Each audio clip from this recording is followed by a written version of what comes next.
There is no view more damaging to the reputation of Christ than the heretical, crippling position of futurism, being that the day of judgment, Jesus' second coming, and the tribulation are in our future. It is quite the shame that Christians are completely unaware and uneducated about the history of the first century. They're aware that Jesus Christ ascended into heaven. They're aware that God moved in a mighty way on the day of Pentecost. But everything that happened after that, Christians, for the most part, are completely uneducated about. Because Christians approach the Bible from a very damaging point of view, they immediately superimpose themselves, the readers, to be the subject of what is being written and who is being addressed. It wasn't until I started doing research into the first century events around the destruction of Jerusalem that I began to realize that Jesus' words absolutely did come to pass when he talked about the Great Tribulation, when he talked about the Day of Judgment, when he talked about his coming. These things, when we actually go and read the historical evidence, they happen.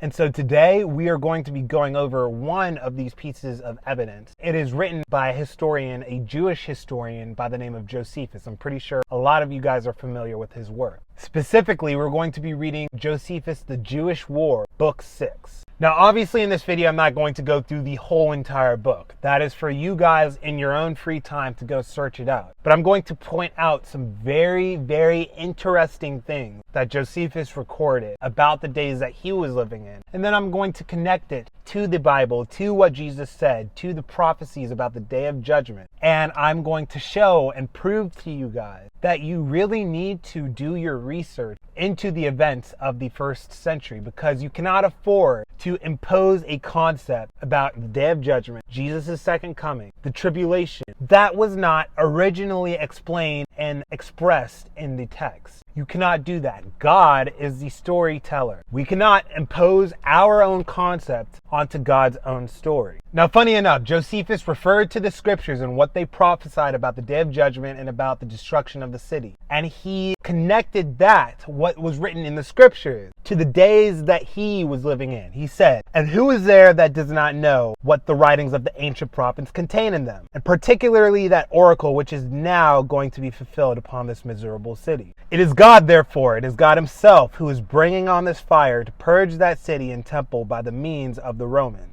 And funny enough, when it was destroyed, Josephus records that it was destroyed the very same day that the very same temple was destroyed originally by the Babylonians before Christ came. He said, "But as for that house, God had for certain long ago doomed it to the fire. And now that fatal day was come according to the revolution of the ages. It was the 10th day of the month Luz, upon which it was formally burnt by the king of Babylon." Now, it's very funny that Josephus himself identifies and acknowledges the days that he was living in, the days that the temple was being destroyed, to be the days of the revolution of the ages, which is the very exact same concept that the Bible is talking about when it talks about the end of the age. Let's not be intellectually dishonest here. Josephus is obviously talking about the same thing. Now, the Jewish people were convinced by false prophets, the same false prophets that Jesus warned about in the Olivet Discourse. And those same false prophets were recorded by Josephus to have deceived the entire population. He said, "Now there was then a great number of false prophets subordinated by the tyrants to impose on the people, who denounced this to them, that they should wait for a deliverance from God, and this was in order to keep them from deserting." The people listened to these false prophets because they didn't listen to Jesus' words on the Mount Olivet Discourse when he says, "When you see these things, know that this is going to happen."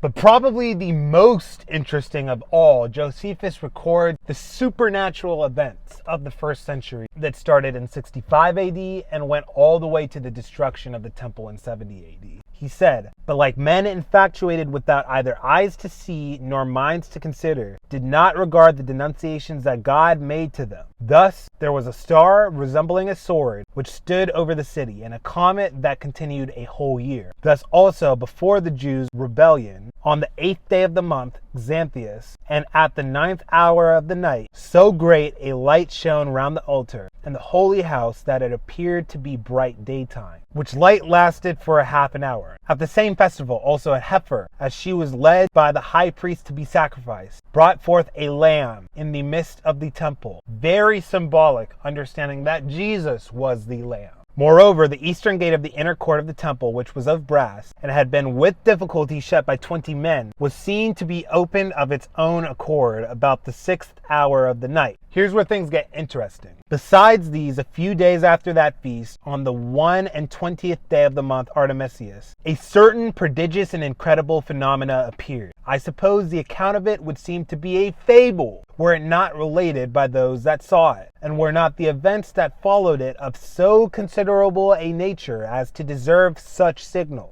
For before the sun setting, chariots and troops of soldiers in their armor were seen running about among the clouds and surrounding of cities. Moreover, at that feast, which is what we call Pentecost, as the priests were going by night into the inner courtroom of the temple, as their custom was, to perform their sacred ministrations, they said that in the first place they felt a quaking and heard a great noise. And after that they heard a sound as of a multitude, saying, "Let us remove hence." Then Josephus' account details Jesus ben Ananias, who I strongly believe to be one of the 2 witnesses mentioned about in Revelation. When you read what Josephus wrote, that Jesus ben Ananias said and did in the days of the destruction of the temple, you cannot tell me that there was nothing prophetic about what happened in the 1st century. You cannot tell me. There's no way that we can read the same book, meaning the Bible, and come at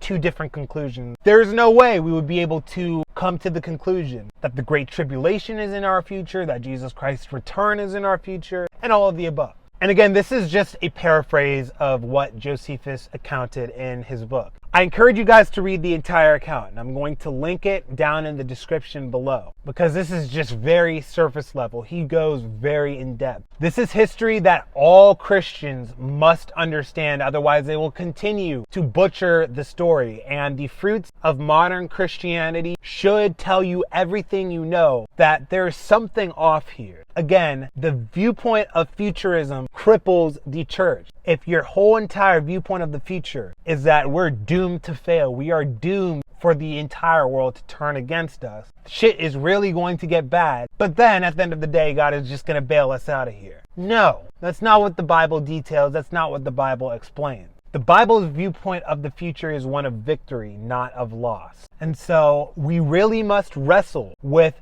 is this true? Is full preterism true? It is not something we have the benefit of the doubt on. God calls us to worship Him in spirit and in truth. If this is a part of the truth, which it is, we must say it, and it must be a part of the story. Because at the end of the day, proof is one of the major hurdles for a lot of people when it comes to belief in God. And Jesus Christ being raised from the dead is something exceedingly hard to prove. Yes, I believe it happened, absolutely. And yes, I believe that there is a logical enough case for it. But I think we are missing a large piece of truth and of proof for the story of Christ by rejecting full preterism and by rejecting what happened in 70 AD. What happened in 70 AD was exactly as Jesus said it was going to be. It was the sign of the Son of Man seated in heaven. So how in the world today can we go and transform the world to the law of God and to transform this nation if a major part of the story we are completely getting wrong?